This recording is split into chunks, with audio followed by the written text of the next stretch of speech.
¿Cómo están? Mi nombre es Guido Cohen, soy rabino en el Aventura Turnberry Jewish Center en la ciudad de Miami y es un honor, es un verdadero privilegio compartir con 100 colegas de entre los rabinos masortí latinoamericanos esta experiencia de Mea Kolot, de 100 voces, de 100 clases, de 100 momentos de estudio. Y yo quiero hoy reflexionar, enseñarles, compartir con ustedes algunas ideas acerca de un personaje de las lecturas bíblicas de Rosh Hashanah del que no hablamos mucho. Ustedes saben que las lecturas bíblicas de Rosh Hashanah contienen muchísimos personajes y por lo general en alguno que otro Rosh Hashanah van a escuchar una prédica acerca de Ismael, de Hagar, de Abraham, de Yitzhak. Incluso podríamos hablar de Sara, que si bien no aparece en la Akeidá, aparece antes en el nacimiento de Abraham, y también podríamos preguntarnos cómo se siente Sara durante la Akeidá cuando ve que su marido y su hijo se fueron, se llevaron el fuego y ella no sabe si van a regresar. Hablamos a veces de Haná, protagonista de una de las Haftarot de Rosh Hashanah y uno de los ejemplos más maravillosos de lo que es una plegaria pura y sincera. Hablamos de Rachel, que llora por sus hijos en la Haftará del profeta Jeremías. Hablamos sin necesariamente leer el texto de su historia de Adán y de Javá, porque fueron creados en Rosh Hashanah. Pero de todos los personajes de las lecturas bíblicas de Rosh Hashanah hay alguien del que no hablamos muy seguido, y yo quiero hacer justicia a eso, y es el carnero. El carnero. Ustedes saben que en la Akeidá, en ese sacrificio que no fue, Abraham no sacrifica a su hijo Yitzhak, y de alguna manera el director de la película, el relator, el redactor del texto bíblico acompaña en su mirada a Abraham y a Yitzhak, que se van separados, cada uno a su lado. El Midrash dice uno a Hebrón, el otro a Beersheba. Se van y nosotros nos quedamos sin hablar, sin prestar atención, sin dedicarle siquiera un instante a ese pobre carnero, que finalmente es uno de los protagonistas más importantes de la historia, es el que verdaderamente se involucra con su cuerpo, con su vida, para salvar a Yitzhak de ser sacrificado y para transformarse en solución de este desafío que tiene Abraham. Por eso quisiera que estudiemos un poco acerca de este personaje tan peculiar que es el carnero de la Akeidá. Vamos a empezar por la Mishnah. La Mishnah, uno de los textos pilares fundacionales de la tradición judía, escrito por los rabinos, compilado por Rabbi Yehuda Anasí en los inicios del primer milenio de la historia. La Mishnah en Pirkei Avot, en el Tratado de los Principios, tiene un texto en el que se dedica a pensar cuáles fueron las cosas que Dios creó en la víspera del primer Shabbat. Pensemos un poco. Rosh Hashanah conmemora precisamente ese día, el día anterior al primer Shabbat, el día en el que Adán y Javá fueron creados. Dios crea algunos animales, Dios crea a Adán y Eva en el sexto día, los pone en el jardín en Edén, y en ese jardín Adán y Eva a media mañana, al mediodía, después de haber sido creados, van a ingerir del fruto del árbol del conocimiento del bien y del mal, del fruto prohibido, sugerencia de la serpiente. Van a ser expulsados, van a pasar el primer Shabbat afuera del jardín del Edén, y en ese momento, en la víspera de ese primer Shabbat, Dios va a crear algunas cosas que no son los animales normales, que no son los vegetales, que no son los seres humanos, que no es el cielo y la tierra, que no es la luz, que no es la oscuridad. ¿Cuáles son esas cosas? Son cosas sobrenaturales, cosas especiales, cosas que no son las cosas normales que hay en la creación y que solemos encontrar a diario. Entonces, dice la Mishnah en Pirkei Avot que Dios creó, no hace falta mencionar todas, pero crea, por ejemplo, la boca de la tierra que se va a tragar a Korah, crea la boca del manantial de Miriam que le da agua al pueblo de Israel en el desierto, la capacidad de hablar del asna, del burro que tiene el brujo Bilam ben Beor, que es enviado por Balak ben Zippor, rey de Moab, a maldecir al pueblo y finalmente termina bendiciendo. Algunos de los objetos rituales, el maná, la vara de Moshe, varias cosas que tienen que ver con las tablas de la ley y la forma en la que la escritura estaba esculpida en esas tablas. Pero sobre el final de esa Mishnah se nos cuenta que también fue creado en ese momento el carnero de Abraham. Es decir, este carnero que va a ser sacrificado en lugar de Yitzhak, en vez de Yitzhak, estaba ahí, en ese lugar, estaba en el monte Moriah desde los inicios de la historia. Desde el sexto día de la creación, horas antes o minutos antes del primer Shabbat de la historia del mundo, fue creado ese carnero. Y estaba ahí, esperando en el monte Moriah hasta que llegue su hora, hasta que sea su momento. Primera enseñanza entonces que nos deja este carnero: a veces tenemos que esperar, a veces tenemos que tener paciencia, a veces el momento por el cual llegamos a la existencia, el momento por el cual vinimos al mundo, se hace rogar un poco. Y ese carnero, imagínenlo al pobre carnero en el monte Moriah diciendo: ¿y yo qué vine a hacer acá? ¿Cuál es mi misión? ¿Para qué estoy? Y bueno, no siempre encontramos la respuesta de manera instantánea, siempre tenemos por supuesto que buscarla, siempre tenemos que tratar de encontrarla.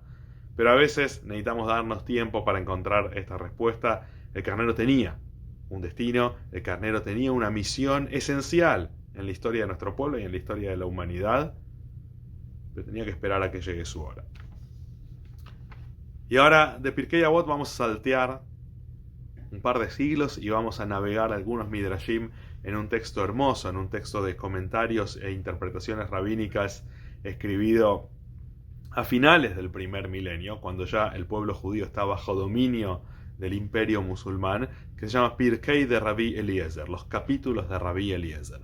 Esta compilación de midrashim, en uno de sus capítulos, tiene algunos textos que ponen el foco, que ponen el eje en este carnero. El primero dice: Rabbi Zeharia, el carnero que fue creado en la víspera de ese primer Shabbat, corrió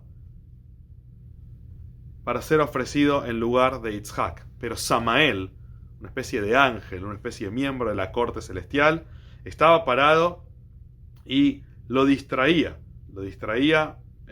para anular la ofrenda de nuestro patriarca Abraham. Y entonces este carnero se queda enredado con su cuerno entre los árboles, como dice el propio texto de la Torá, Nehechas Bazbach Bekarnav, y en ese momento el carnero lo que hace es estirar su pierna para enredar la pierna en la túnica de nuestro patriarca Abraham. Entonces el carnero está intentando llamar la atención de Abraham, mientras otros personajes están tratando de desviar la atención para que Abraham finalmente sacrifique a su hijo. Entonces el carnero, imagínense el pobre animalito tirando de la túnica de Abraham, diciendo: aquí estoy, me puedes ofrecer a mí. Y entonces en ese momento Abraham vio el carnero, lo liberó, lo desenredó de los arbustos, lo puso en el altar y lo ofreció en el lugar de su hijo Yitzhak. Historia maravillosa, una idea fascinante, que es que el propio carnero se está voluntarizando.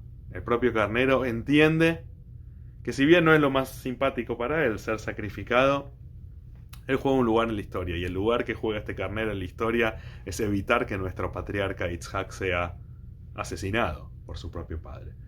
Si Abraham hubiera consumado el sacrificio, eso hubiera sido el fin de la historia de nuestro pueblo. No estaríamos en este momento conversando, no estaríamos estudiando Torah. Entonces el carnero entiende que él tiene que hacer algo. E incluso cuando los demás miran para otro lado, cuando los demás parecen no prestarle atención, él insiste y tironea la túnica de Abraham para poder ser ofrecido en el altar. Viene después otro midrash en donde Rabbi Berajia habla de el aroma. Una vez que Abraham precisamente ofrece el sacrificio, los sacrificios no consistían solamente en degollar un animal, sino en ofrecerlo en el altar para que el aroma se eleve a los cielos. Entonces dice que fue precisamente el aroma de este carnero ofrecido en el lugar de Yitzhak lo que hizo que Dios decida bendecir a la descendencia de Yitzhak y desear que se cumpla la promesa de Abraham, que es multiplicarlos y que la descendencia sea abundante como las estrellas en el cielo. Y finalmente, y este es el midrash que más me interesa compartir, Rabbi Hanina Mendoza lo que va a decir es que no hubo ningún aspecto, no hubo ninguna parte de este carnero que haya sido creado en vano. Y esto me encanta porque es una especie de midrash antiguo que nos propone quizá una de las prácticas más urgentes y más importantes que tenemos que llevar a concreto los seres humanos, que es la práctica de la reutilización y del reciclaje. Esta idea de que las cosas no tienen un solo uso, las cosas no tienen una sola función, y una vez que usamos algo, para cierto propósito, tenemos que pensar, tenemos que expandir los límites de nuestra creatividad para ver qué otro uso podemos darle. Ustedes saben que el mundo está en problemas, que nuestro ecosistema, nuestro medio ambiente está sufriendo por esta cultura de las cosas descartables, de las cosas que se usan y se tiran. Los basureros electrónicos en algunos lugares del mundo están saturados. La cantidad de basura que nosotros hacemos, basura que podría transformarse, por ejemplo, en compost, que podría transformarse en la reutilización de ciertas cosas para hacer otras, y nosotros elegimos botar, descartar, tirar, y no nos preocupa cómo volver a darle uso. Y este Midrash, que tiene prácticamente 1200 años, lo que dice es que ese carnero que Abraham sacrificó en el monte Moriah fue reciclado, fue reutilizado. ¿Cómo fue reutilizado? Bueno, dice, las cenizas de ese carnero fueron los cimientos, fueron los pilares sobre los cuales se construyó el altar en el Beit HaMikdash.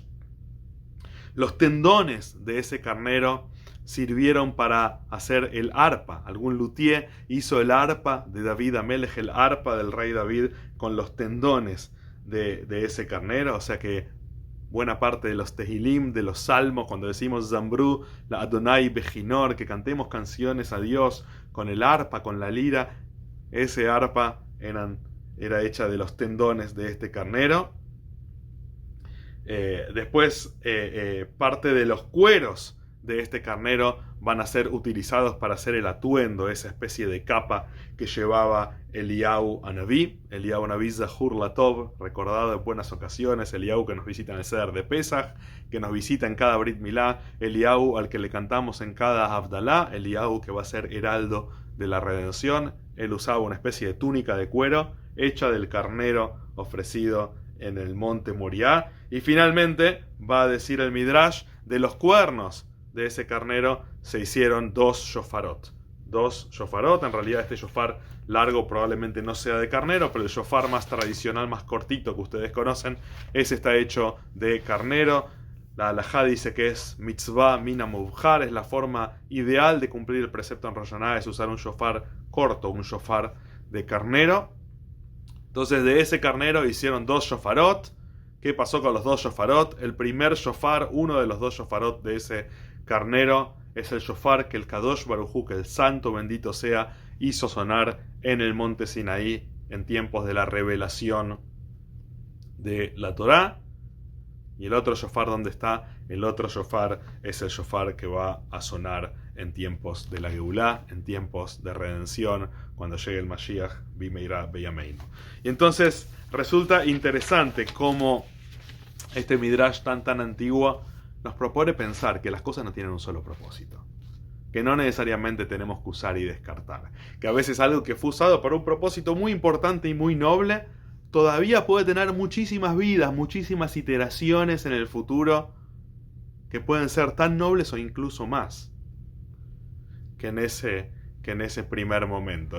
Me parece una de las fuentes más lindas que, si las leemos de forma creativa, nos hablan de la idea de reutilizar y de reciclar, una práctica que es urgente si queremos asumir nuestro lugar y nuestra responsabilidad como guardianes y como cuidadores de este jardín.